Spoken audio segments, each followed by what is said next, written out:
오늘날 우리는 어느 때보다도 죽음에 가까운 그런 시대를 살고 있다고 할 수 있습니다. 코로나라고 하는 세계적인 팬데믹으로 말미암아 많은 사람이 죽고 있죠. 우리나라만 하더라도 치명률이 우리나라는 많이 떨어진다라고 하지만 하루에 200명 이상이 코로나로 죽고 있고요. 지난 2년간 이 누적 인원을 세계적으로 보면 600만 명 이상이 코로나로 사망하였다라고 합니다. 그러니까 수많은 사람들이 죽고 있는 것이죠. 코로나뿐이겠습니까? 지금 러시아와 우크라이나 전쟁으로 인해서 또 하루에 수백 명, 수천 명, 또 오늘 뉴스를 보니까 마리우폴이라고 하는 그 도시에 완전히 거기에 다 장악이 되어져서 남아있는 우크라이나 군인이 한 4천 명 정도가 이제 죽을 위기에 처해져 있다. 다 제거하면 더 이상 협상은 없어. 이렇게 우크라이나 대통령이 선포를 하였는데 이렇게 많은 사람들이 군인들뿐만 아니라 일반 무고한 시민들까지 수천 명, 수만 명의 사람들이 죽고 있는 그러한 상황입니다. 단지 그냥 우리의 생명, 우리의 목숨뿐만 아니라 이 사회에도 죽어가고 있죠. 코로나로 인하여서 많은 사람들이 아파하고 슬퍼하고 또 안타까워하는 그런 일들이 있습니다. 사회적인 체계도 많이 무너지고 또 교육 시스템들도 많이 어려워졌죠. 대학을 입학했지만은 학교를 가지 못하고 1년, 2년을 보내는 경우들이 많이 있습니다. 입학은 하였지만은 친구 얼굴도 보지 못하고 친구들과 만나지 못하는 그런 학창 시절이 계속되고 있는 것을 볼 수가 있습니다. 사회적으로도 여러 부분이 마비되고 있는 죽음의 그림자가 이렇게 드리워져 있는 그러한 시기를 우리가 살아가고 있지 않습니까? 멀리 보지 않더라도 저 개인적인 것으로만 보더라도 참 죽음이 멀지 않구나 하는 것을 느끼는 지난 한 달간이었습니다.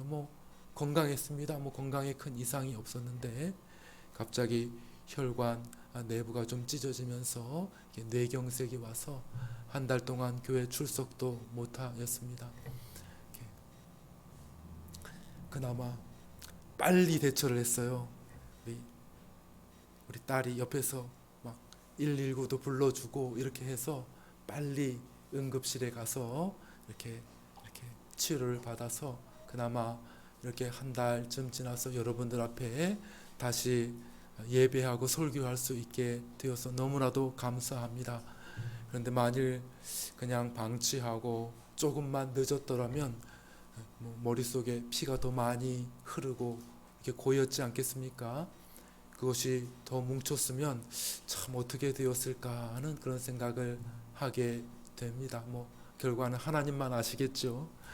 아주 죽음과 가까운 누구도 건강에 자신할 수 없겠다 그런 생각을 하게 되는 것입니다.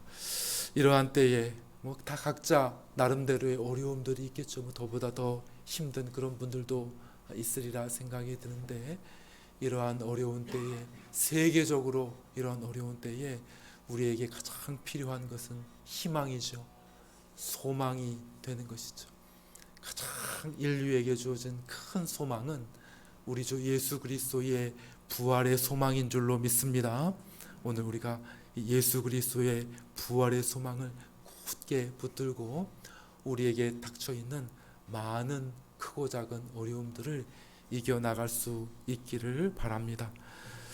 기독교가 다른 종교와 다른 점, 다른 종교에서는 발견되지 않는 기독교만이 가지고 있는 독특한 신앙이 있다고 하면 그것은 바로 부활신앙일 것입니다. 불교, 유교 이런 곳에서는 부활을 말하지 않죠. 이제 조금 있으면 뭐 석가탕신일 뭐 있을 텐데 벌써 이렇게 거리에 이렇게 등을 달아 놓았더라고요. 예. 그렇지만 뭐 불교에는 부활절은 없죠. 예. 석가모니의 탄생일은 있지만은 부활했다는 것은 없습니다.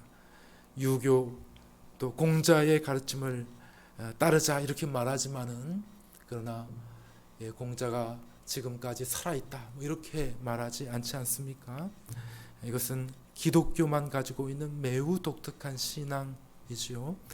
예수 그리스도께서 죽으셨다는 말씀과 더불어서 예수님께서 그 죽음을 이기시고 다시 살아나셨습니다. 지금까지 살아 계십니다. 이렇게 강조하는 것이 바로 우리 기독교가 믿는 신앙입니다. 복음의 가장 핵심, 예수 그리스도의 십자가와 예수 그리스도의 부활, 그것이야말로 우리가 믿는 믿음의 가장 핵심이라고 말할 수 있는 것이죠. 여러분들 성경을 펼쳐 읽어보시면 예수님께서 죽은 지 사흘 만에 다시 살아나셨다는 이야기들이 많이 기록되어 있는 것을 볼 수가 있을 것입니다. 아니 어떻게 죽은 사람이 다시 살아나는가 믿지 못하는 사람이 많이 있을 텐데 여러분들 성경을 읽어보면 예수님께서 죽음에서 다시 살아나셨다고 하는 많은 증거들이 기록되어 있는 것을 볼 수가 있습니다. 이 시간에는 그것을 뭐 구체적으로 생각해보고 살펴보지는 않겠지만 간단하게 죽었던 예수님께서 다시 살아나셨습니다 라고 말하는 증거가 무엇이 있습니까? 첫 번째로 뭡니까? 첫 번째로 따라해 볼까요? 빈 무덤. 빈 무덤이라는 것이 예수님이 십자가에 죽어 무덤에 갇히셨습니다. 큰 돌로 맞고 로마 군병들이 그 무덤을 지켰습니다. 그러나 그 무덤에 예수님의 시체가 없었다는 것이죠. 예수님이 거기에 계시는 것이 아니라 다시 살아나셨다고 하는 분명한 증거가 되는 것이죠. 또 다른 증거는 무엇입니까? 많은 증인들이 있었다는 것이죠. 마리아, 첫 번째 부활의 증인인 마리아를 비롯해서 예수님의 12제자 베드로, 요한, 그리고 의심 많은 도마에 이르기까지 예수님의 제자들이 살아나신 예수님의 부활의 증거자가 아닙니까? 엠마오로 가는 그 두 제자들, 또 누구입니까? 500여 형제들, 또 만삭되지 못하여 난자 같은 그 바울과 같은 그러한 사람들까지 수많은 사람들이 예수 그리스도의 부활의 증인이 되었다는 것이죠. 한 번만 본 것도 아니고 여러 차례 반복해서 어떤 사람들은 같이 음식을 나누어 먹는 그런 일까지 하면서 예수님의 부활의 증인이 되었다라고 하는 사실입니다. 세 번째, 예수님이 다시 살아나셨다고 하는 부활의 증거는 무엇입니까? 부활하신 예수님을 만났던 사람들의 놀라운 변화이지요. 한결같이 그 모든 사람들이 부활하신 주님을 만나고 난 다음에 놀라운 변화를 경험하게 되었다는 것이죠. 이전에는 어땠습니까? 두려워하였습니다. 문을 꼭꼭 잠그고 무서워하였습니다. 스스로 자포자기하였습니다. 나 이제 더 이상 예수님 안 따라다닐래. 나 이제 예수님과 상관없는 사람이야. 나 이전의 직업으로 돌아갈 거야. 고기 잡으러 갈랜다. 이렇게 말했던 사람들이 부활하신 예수님을 만나고 나서는 놀라운 변화를 일으켰다는 거예요. 예수님의 부활의 증인들이 되었습니다. 열정이 생겼습니다. 희생을 하였습니다. 놀라운 헌신을 하였다는 것이죠. 여러분들 거짓말을 위해서 그렇게 자기 자신을 희생할 사람들은 거의 없을 것입니다. 근데 가끔은 있더라고요. 요즘에 정치인들 보니까 거짓말인데 분명히 거짓말인데 그 거짓말 끝까지 사수하는 그런 사람들도 있기는 있더라고요. 누가 거짓말인지는 모르겠지만 어쨌든 분명히 거짓말인데 그거 끝까지 붙들고 있는 그런 사람들도 있기는 있지만은 아주 극소수로 좀 정신이 어떻게 된 사람뿐이겠죠. 그러나 예수님의 부활을 경험한 사람들은 어떻습니까? 한결같이 예수 그리스도의 그 부활의 증거자가 되되 자신의 생명을 들여서 예수 그리스도의 부활의 증거자가 된 것을 볼 수가 있는 것이죠. 이것이야말로 예수님의 부활이 참되다고 하는 분명한 증거가 되는 것입니다. 따라해 봅시다. 예수님 부활하셨습니다. 지금도 살아 계십니다. 예, 이것을 확신하는 우리 모두가 될 수 있게 되기를 바랍니다. 예, 예수님이 부활하셨습니다. 근데 오늘 우리가 정말 강조해서 살펴보려고 하는 것은 이것이 아닙니다. 이것은 기본이에요, 기본. 부활절날 예수님 부활하셨습니다 라고 하는 것은 우리의 너무 분명하고 기본적인 믿음이어야 할 것입니다. 그러나 더 우리가 강조해야 될 것은 무엇이냐 하면 예수님의 부활이 우리에게 오늘 이 죽음의 냄새가, 죽음의 그 그림자가 우리를 둘러 덮치고 있는 이 시대를 살아가고 있는 오늘 우리에게 어떤 의미가 있느냐라고 하는 것입니다. 이 소망 없는 세상을 살아가고 있는 우리에게 예수 그리스도의 그 부활이 어떤 의미와 희망을 주느냐 하는 것이죠. 이 우울하고 이 절망적인 시대에 예수 그리스도의 부활이 희망이 되고 있는가, 능력이 되고 있는가라고 되물어야 하는 것이죠. 성경은 분명히 그렇다고 이야기를 합니다. 예수 그리스도의 부활이 오늘 우리에게 무슨 의미가 있습니까? 성경은 우리에게 항상 이 놀라운 반전을 이야기하고 있습니다. 하나님의 구원은 우리에게 놀라운 어떤 반전의 드라마를 우리에게 이야기를 하고 있다는 것이죠. 하나님의 일하는 방식을 가만히 살펴보십시오. 하나님의 구원의 방식을 가만히 살펴보면 너무나도 연약한 자, 너무나도 어려웠고 힘든 사람들을 놀랍게 들어줘서 하나님의 놀라운 구원의 일을 일으키시는 것을 우리가 볼 수 있는 것이. 예를 들어 봅시다. 예를 들어 우리 요셉을 한번 생각해 보십시오. 너무나도 어처구니 없는, 너무나도 힘든 노예의 신분, 더 나아가서 죄수의 신분에 있었지 않습니까? 이제 아무 소망이 없습니다. 죽은 거나 마찬가지예요. 다시는 나올 수 없는 그 왕의 감옥에 갇혀 있는 그러한 요셉을 통해서 하나님께서 놀라운 반전의 드라마를 쓰시지 않습니까? 그를 다시 살려내십니다. 그를 다시 깊은 감옥에서 끌어내셔서 애굽의 총리 대신으로 높이 들어서십니다. 하나님의 구원의 놀라운 일들을 요셉을 통하여서 이루시는 것을 볼 수 있지 않습니까? 오늘 예수님의 부활 사건도 마찬가지이죠. 예수님 조금 전까지 아무 힘도 없이 끔찍하게 고문당하시고 고난을 당하시고 십자가 위에서 죽으셨는데 우리 하나님께서 예수님을 다시 그 죽음의 그늘에서 일으키시고 놀라운 영광스러운 부활을 맞게 해 주신 것이죠. 이것이 바로 하나님의 놀라운 구원의 방식이라고 하는 사실입니다. 이것이 우리에게 주는 희망이 무엇입니까? 우리가 어려운 가운데 있을 때에 이제 끝났다 이렇게 말해서는 안 된다는 것이죠. 우리 주 예수 그리스도의 부활을 믿는 사람이라고 하면 그 부활을 통해서 우리를 구원하시는 하나님의 방식이 무엇인지를 분명히 아는 사람이라고 하면 어떤 어려움이 있더라도 쉽게 낭망하거나 쉽게 좌절하거나 나는 이제 끝났다 이렇게 말할 수가 없다는 것이죠. 오히려 더 하나님을 믿게 됩니다. 이것을 통해 하나님께서 어떤 일을 하실까? 나는 이제 끝난 것 같지만 세상의 눈으로 보기에는 아이고 나는 끝났네 절망스럽고 자포자기할 것 같지만은 그러나 부활을 믿는 사람, 부활의 신앙을 가지고 있는 사람, 예수 그리스도를 바라보는 그 사람들은 쉽게 좌절하거나 절망하지 않는다는 것이죠. 오히려 나의 연약함을 바라보면서 하나님의 능력, 하나님의 역사하심을 기대하게 되는 것이죠. 이것을 경험한 사도 바울의 말을 한번 우리가 같이 보겠습니다.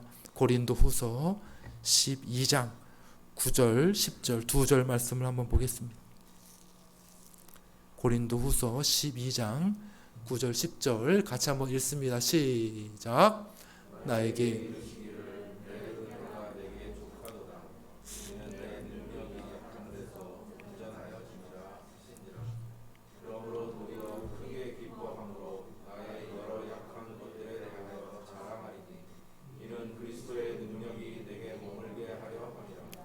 그러므로 내가 그리스도를 위하여 약한 것들과 능욕과 궁핍과 박해와 곤고를 기뻐하노니 이는 내가 약한 그때에 강함이라. 예, 사도 바울의 고백인 것이죠. 사도 바울도 아팠습니다. 뭐 정확하게 어디가 아팠는지 학자들에 따라 여러 가지가 있지만, 주님, 내가 너무나도 아픕니다. 그게 심각한 안질인지 아니면은 심각한 이렇게 간질인지 모르겠지만은, 그러나 어쨌든 심각하게 아팠습니다. 그것이 사역에 많은 제한이 되었던 것 같습니다.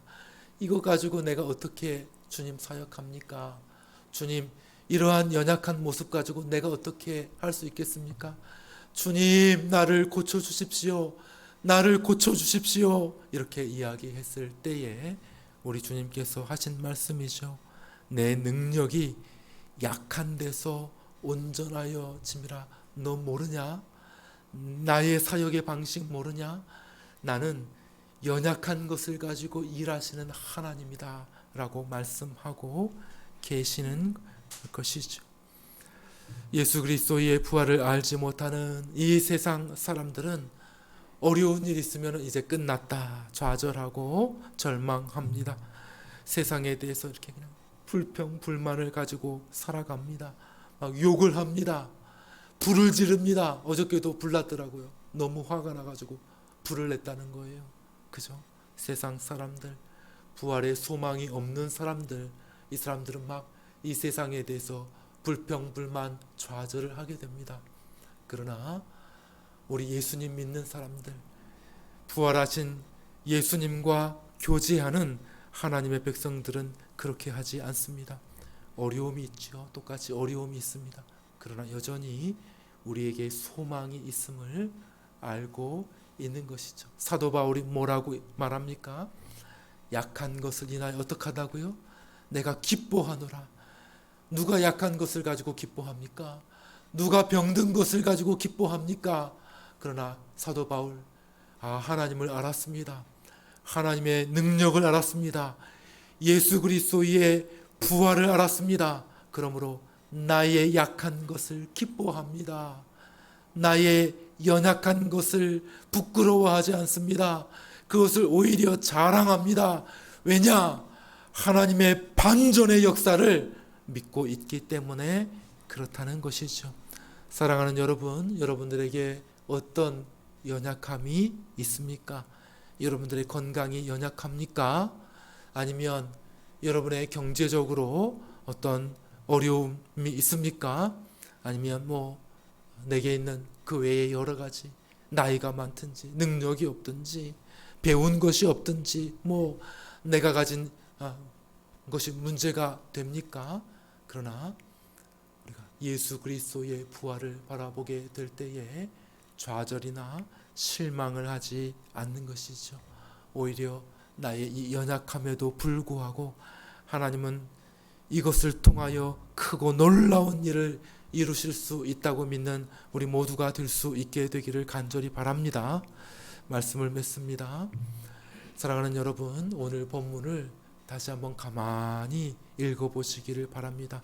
우리 본문을 볼까요? 에베소서 2장 4절로 7절 우리 한번 천천히 이렇게 본문을 자세히 한번 같이 한번 읽어보도록 하겠습니다. 읽습니다. 시작. 긍휼에 풍성하신 하나님이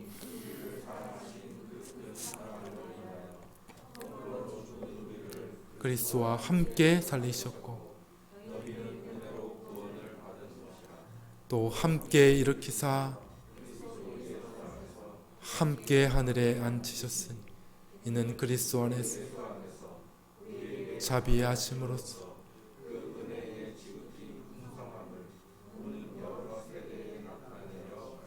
우리 한번 따라해 볼까요? 그리스도와 함께 살리셨고 또 함께 일으키사 함께 하늘에 앉히시니 무엇을 말합니까? 예수님만 부활하지 않았다는 것이죠. 그리스도와 함께 살리셨다는 것입니다. 그리스도와 함께 일으키셨다는 것입니다. 그리스도와 함께 하늘에 앉히셨다는 것입니다. 여러분들 따라해 볼까요? 예수 부활, 나의 부활, 예수님만 부활하고 끝.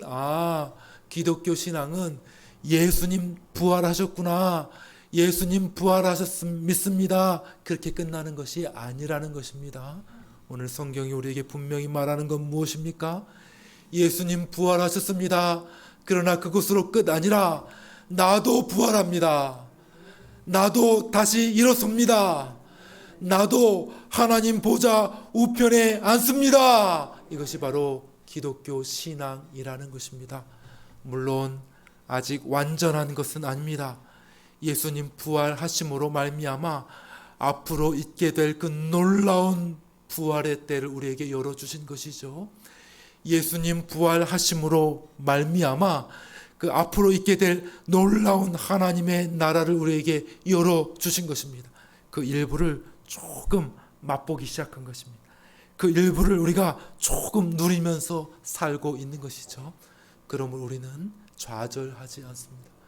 예수 그리스도의 부활을 믿는 사람들은 큰 소망을 가지고 살게 되는 것이죠. 함께 하늘에 앉히셨다라고 하는 말, 하늘에 우리가 앉았다라고 하는 말은 무엇입니까? 그것은 왕이라는 거예요. 왕. 다스린다는 말이, 앉는다는 것은 다스린다, 그죠? 왕처럼 다스리게 된다, 그런 의미가 되는 것이죠. 이 땅에서는 가난합니다. 이 땅에서는 초라합니다. 이 땅에서는 병이 들었습니다. 이 땅에서는 부족한 것들이 너무나도 많이 있습니다. 그러나 성경은 그것으로 끝났다고 말하지 아니하고 우리가 하늘의 영광스러운 왕처럼 하나님 보좌 우편에 앉게 될 것이라고 말씀하고 있는 것이죠. 현실에서 조금이나마 그것을 누리게 하시는 것이 부활인 것이죠. 그것을 누리고 맛볼 수 있게 길을 열어놓은 것이 부활이라는 것입니다. 예수님 부활하셨기 때문에 우리도 부활하게 될 줄로 믿습니다. 단지 먼 미래만 그렇다고요? 아니요, 그렇지 않습니다. 오늘 우리가 그 부활의 능력을 경험하고 오늘 우리가 그 부활의 권능을 경험하는 그런 사람들이 되어야 한다고 말씀하고 있는 것이죠. 부활을 믿는 그리스도인들은 어떤 상황에서도 좌절하지 않습니다. 불평하지 않습니다. 오히려 하나님을 의지하고 감사하고 기뻐하고 더 주를 기대하는 사람들이 될 줄로 믿습니다. 우리 찬송가 167장